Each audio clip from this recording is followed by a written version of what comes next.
여러분 안녕하십니까?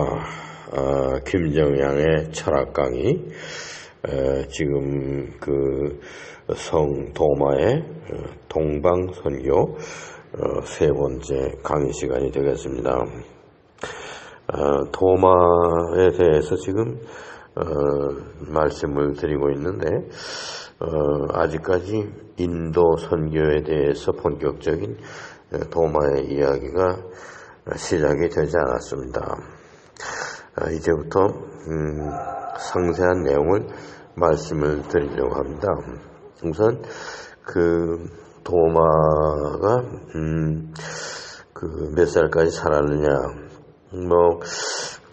만일 예수님과 한 5년 정도 차이가 난다고 하면은 예수님이 BC 4년에 태어나셨다. 베들레헴에서 태어나신 것이 BC 4년이고, 십자가 사건은 AD 30년 아니면 AD 33년, 부활 사건 또 승천하신 사건이 그렇다. 그런데 도마가 한 예수님보다 4년이나 아래라 하면은 AD 1년이겠죠. 주후 제1년 그때 태어났다고 하고, 인도에서 성 토마가 순교를 당했습니다. 아주 건강했었는데 그게 AD 72년입니다. 그러면 70세가 넘도록 살았다고 봐야 되죠. 그때 당시 지금으로부터 2000여 년 전에 70세까지 살았으면 장수한 겁니다. 그 중에서 AD 33년에 에데사에 가서 처음으로 복음 전파하는 걸 시작했다. 그렇게 가정하는 경우 72년에 생을 마쳤으니까 거의 39년이죠. 40년이라는 세월 동안 복음 전파에 노력을 했고, 도마가 선교했던 복음 전파했던 지역은 대체로 에데사에서부터 북부 인도까지, 거기에 알렉산더 대왕의 군대들을 데리고 나가서 알렉산더 대왕이 세계 정복에 나섰던 그 길입니다. 알렉산더의 길이죠. 그게 에데사에서 페르시아입니다. 북부 페르시아에서 박트리아 그리고 또 바빌론, 그리고 셀로이시드 크테시폰, 그 다음에 거기에서 또 계속해서 동쪽으로 나가게 되면은 결국은 탁실라라는데, 거기가 이제 파키스탄의 북부 지역입니다. 파미르 고원 근처인데, 거기서부터 이제 히말라야와 그다음 네팔과 부탄, 이런 나라들이 산악지대에 있는 나라들이 있죠. 알렉산더 대왕이 그 지역까지 왔습니다. 그런데 그러면은 이제 도마도 그러한 루트를 통해서 파키스탄의 탁실라에 도착을 했습니다. 탁실라에 도착했다고 하는 것이 AD 42년경이었습니다. 그런데 본격적으로 케랄라라는 지역과 타밀 나두, 그것은 인도의 남부 지역입니다. 하나는 남쪽에서 서쪽 방향의 해안지대, 그 다음에 또 건너편의 동쪽 방향의 해안지대, 여기서부터 복음 선교를 시작해서 북상해서 인도 전역을 기독교화한다, 복음을 전파한다, 그런 계획인데, 거의 그 도마의 생전에 성공했습니다. 인도 같은 큰 대륙을 그 복음을 전파해서 그 성공을 거둔 것이 약 한 39년에서 40년간의 세월입니다. 그런데 도마는 어떻게 해서 그러면 이제 그 인도의 그 복음화를 생각했느냐. 이제부터 저는 제 생각이고 추측이고 그렇습니다. 탁실라라고 한데 AD 42년도에 도착한 것은 사실입니다. 역사적으로. 그 탁실라에 도착해서 그 다음에 인도의 본격적인 복음화를 시작한 거는 AD 50년경이니까 약 한 8년 동안 그럼 뭐 했느냐. 그럼 탁실라에서 거의 4년 내지 5년간 공부했습니다. 그 탁실라에는 그때 당시 대학 수준에 준하는 그 학술 연구기관이면서 교육기관이 있었습니다.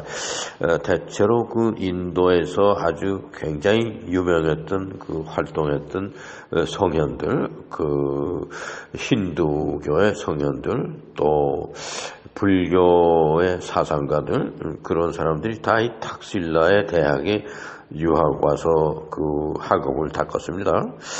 바로 그곳에 도마가 갔다고 하는 건 앰비션이 있다고 봐야 됩니다. 그 무슨 앰비션이냐면은 학문을 하겠다. 인도의 학문을 마스터해야 되겠다. 그럼 이제 도마의 생각에는 우선 그 지역의 언어를 마스터해야 됩니다. 그 인도의 산스크리트어겠죠. 그때 당시에는 그 산스크리트어를 마스터하고 그 다음에는 힌두 철학과 불교 사상 이거를 아주 전문적으로 연구하는데 적어도 4년 내지 5년 시간이 걸렸을 겁니다.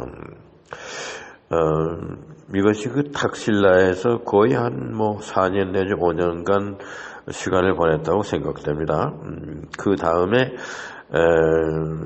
에데사로 몇 번 갔습니다. 그 탁실라에서 에데사까지 왔다 갔다 했다는 기록이 있습니다. 주후 3세기경에, 그러니까, 도마가 죽고 난 뒤죠. 3세기경에 기록되었다고 하는 도마 행전, 도마의 활동한 것을 기록하고, 도마 행전. 그것이 거기에 기록된 것이 사실이냐 아니냐 그런 얘기가 있지만은 그 기록 하나밖에 없습니다. 그렇기 때문에 제가 지난 시간에 말씀드린 것처럼 거기에 기록된 내용을 그냥 사실이라고 믿는 수밖에 없습니다. 그런데 거기 이제 무슨 일이 있냐면은 거기는 조금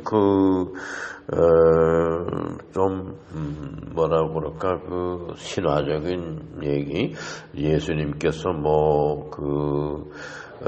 나타나가지고, 예수님이 이 세상에 오셨던 것은, 그때 팔레스타인의 베들레헴에서 나셔서, 그 다음에는 베다니에서, 승천하신, 그거, 뿐입니다. 그 이후에 인카네이션 해서 또 사람이 돼서 세상에 나온 일은 없는데 지금 도마 행전에는 말고 예수님께서 사람의 모습으로 오셔가지고 내가 내 노예가 하나 있는데 내 노예가 체주가 많아서 집을 잘 짓는다.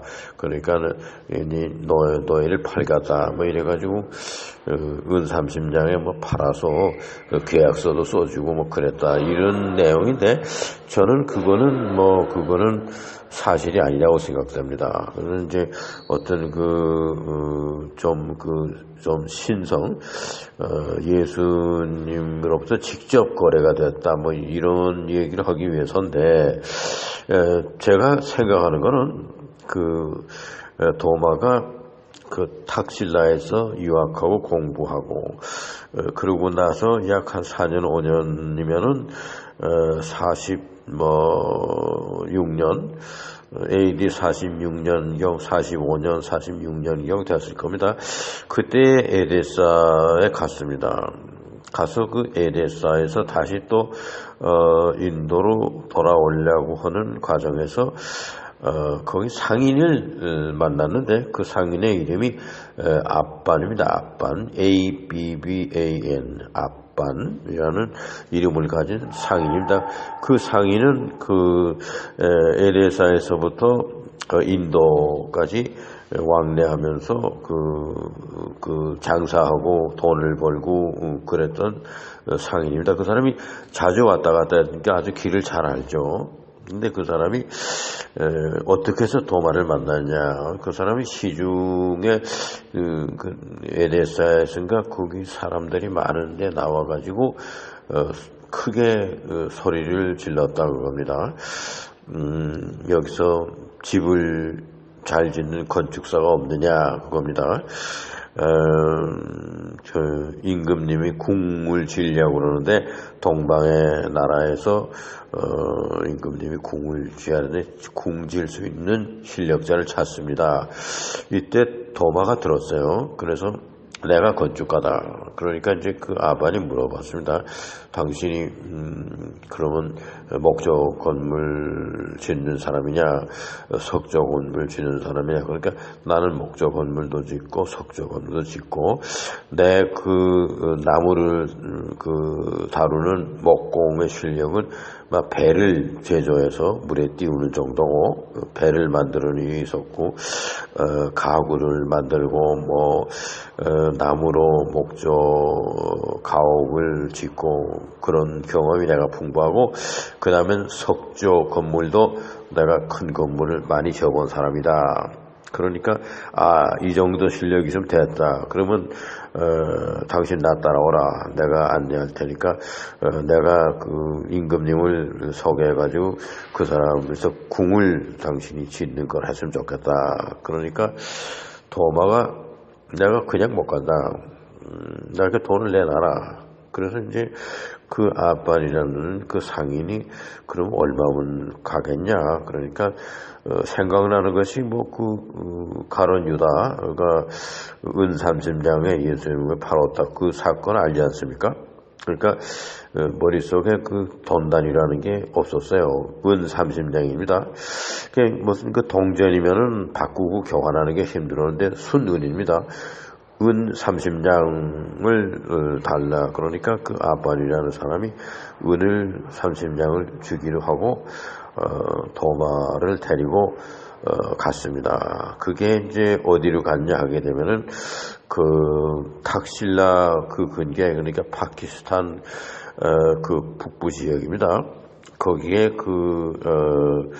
세 개의 왕국이 있었어요. 그 세 개의 왕국 중에 하나인데 거기에 그 왕 이름이 군더 포레스입니다. 군더 포레스. 군더 포레스라는 임금님에게로 데리고 갔어요. 가니까 군더 포레스가 또 물어보는 겁니다.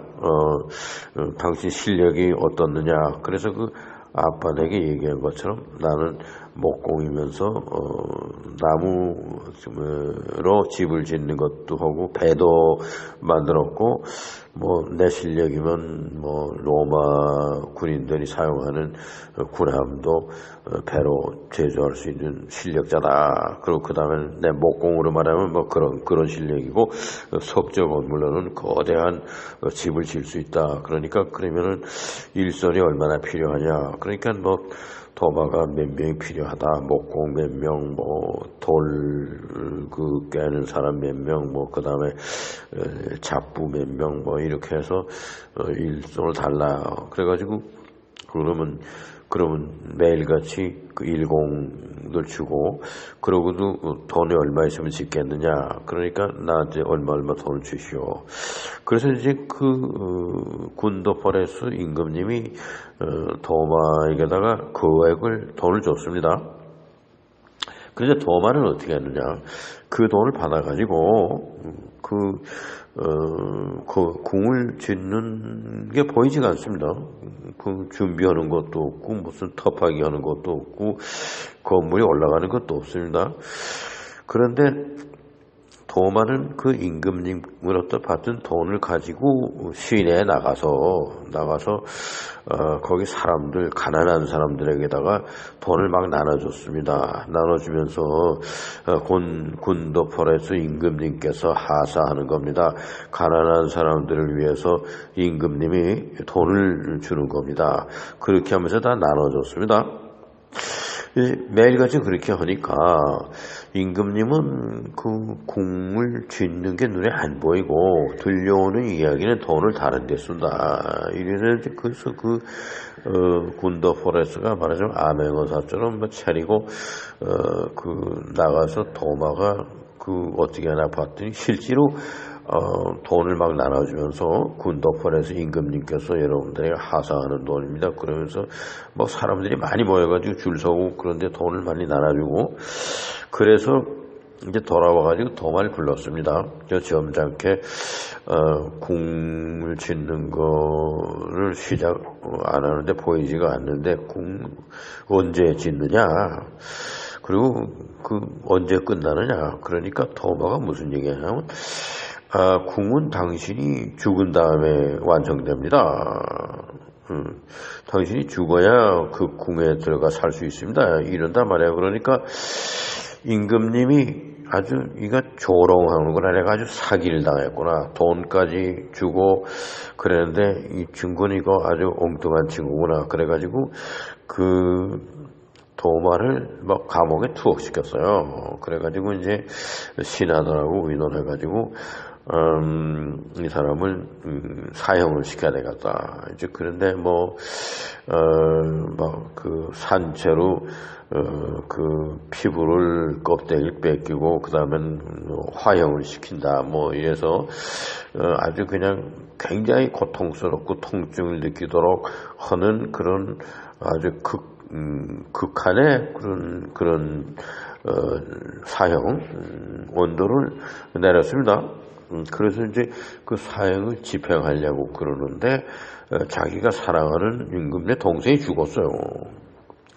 그래서 결국은 이제 장례식 하는 날 한 3, 4일 지나는 동안에 사형을 할 수 없으니까 그 사형 날짜를 일단 연기하고 그 동생 장례를 시작했습니다. 그런데 동생을 이제 묘지를 해서 묻으려고 그러는데 동생이 살아났어요. 깨어났습니다. 완전히 죽은 줄 알았는데 깨어나서 뭐라고 얘기하냐면 나는 천당에 갔다가 왔다 이거야. 그래서 천국에서 뭘 받냐 하게 되면은 아주 굉장히 아름다운 수정으로 되고 그런 이 지상에서는 못 보는 그런 아주 아름답고 화려한 궁을 봤다. 그래서 거기 천사들에게 이거 누구 집이냐 그러니까 지상에 있는 군더포레스의 궁이다 그러다.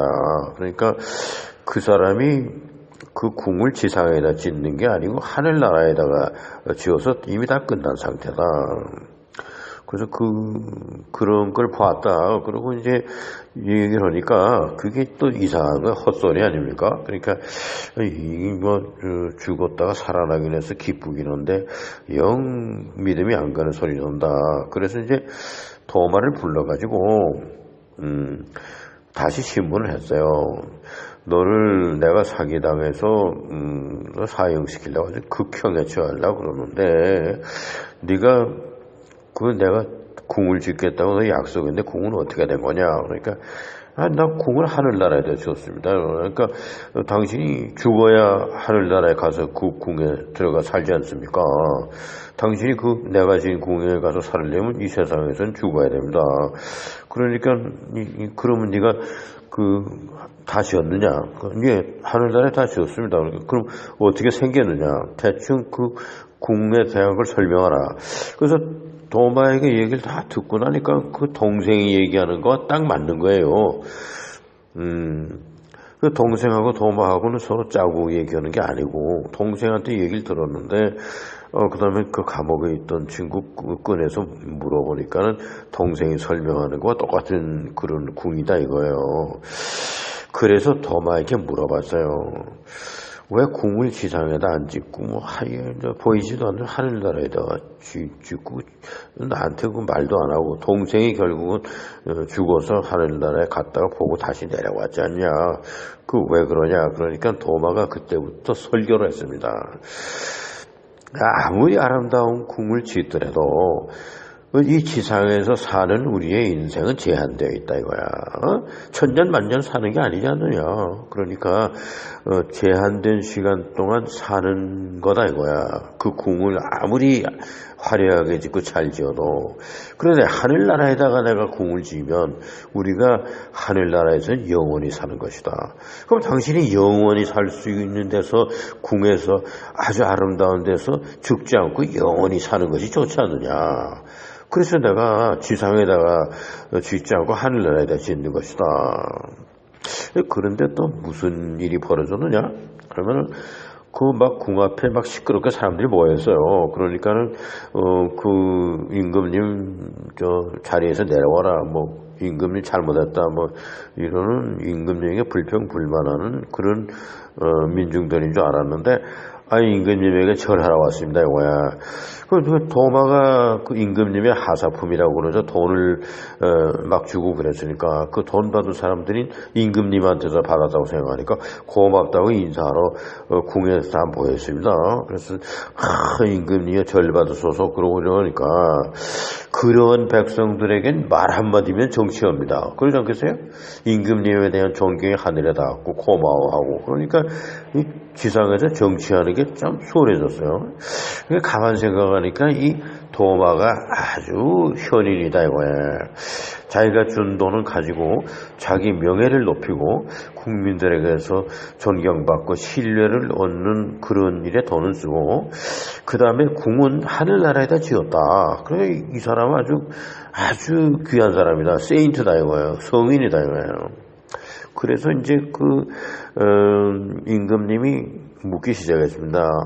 하늘나라에 가려면 어떻게 해야 되느냐, 하늘나라에서는 법이 어떠느냐, 자꾸만 물어보니까 그 도마가 예수님한테서 배운 천국에 대한 비유, 예수님이 가르쳐 주신 말씀, 그거를 왕에게다가 전했습니다. 그래서 임금님이 마지막에는 도마에게 나 세례를 주고 내가 이 세상 떠나게 되면 그 천국에 올라가서 당신이 지어놓은 화려한 궁에서 영원히 살 수 있었으면 좋겠다. 이렇게 됐습니다. 그래서 이제 곤더 포레스라는 왕이 완전히 개종됐죠. 기독교 신자가 됐죠. 그러니까 그 옆에 있는 두 나라가 있었어요. 그 두 나라에도 자동으로 기독교 하는 게 수월해졌죠. 왕의 그 도움을 받아가지고. 그래서 그 지역에, 오늘의 파키스탄, 북부 지역에 탁실라라는 유명한 문화도시가 있는 그 지역에 있는 세 왕국을 다 아주 짧은 시간 동안에 기독교화했습니다. 근데 이러한 이야기가 도마의 행전에 도마가 어떻게 지내느냐 하는 거에 나오는 이야기입니다. 그렇게 해가지고 도마가 결국은 북부 인도에 있는 임금님 3명을 개종시키고 3개의 작은 왕국을 완전히 기독교화했습니다. 그것은 오늘날 파키스탄의 북부 지역에 있는 지역입니다.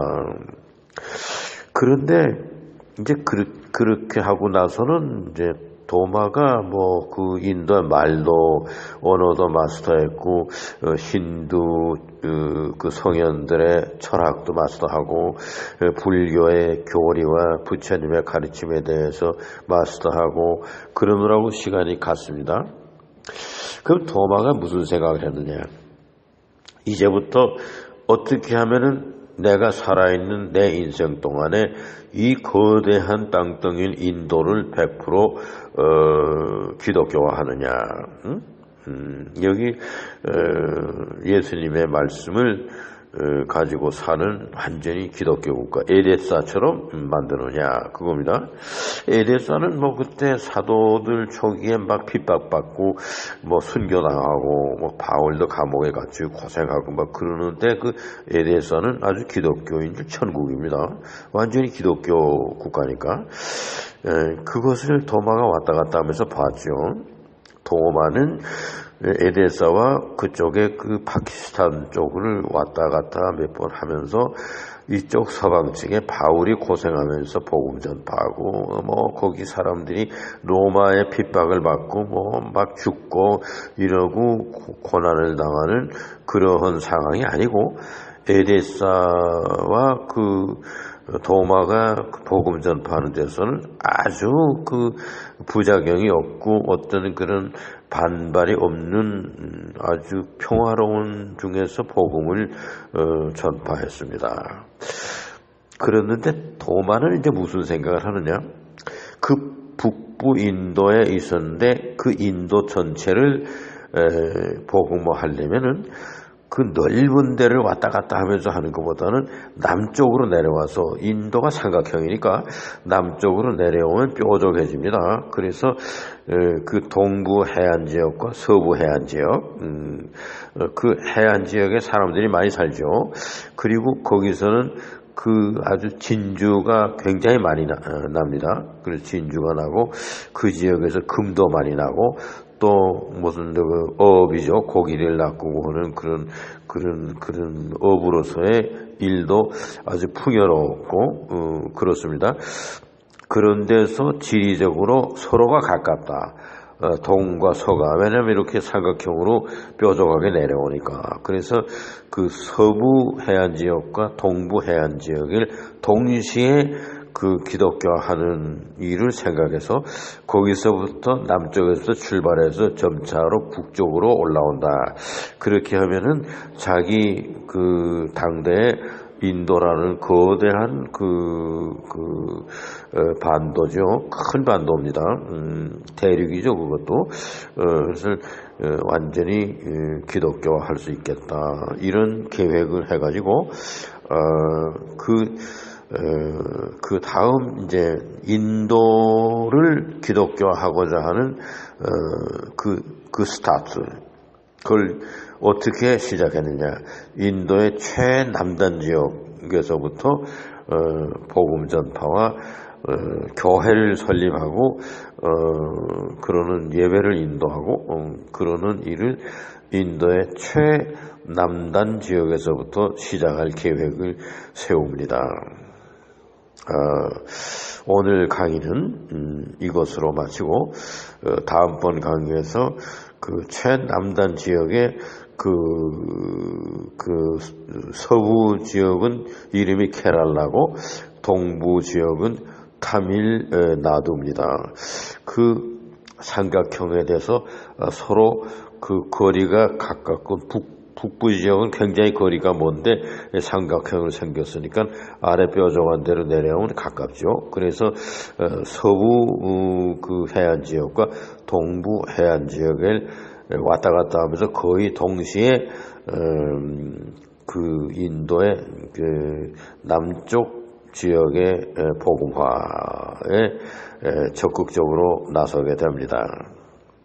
오늘 강의는 여기에서 마치겠습니다. 이 강의는 계속됩니다. 감사합니다.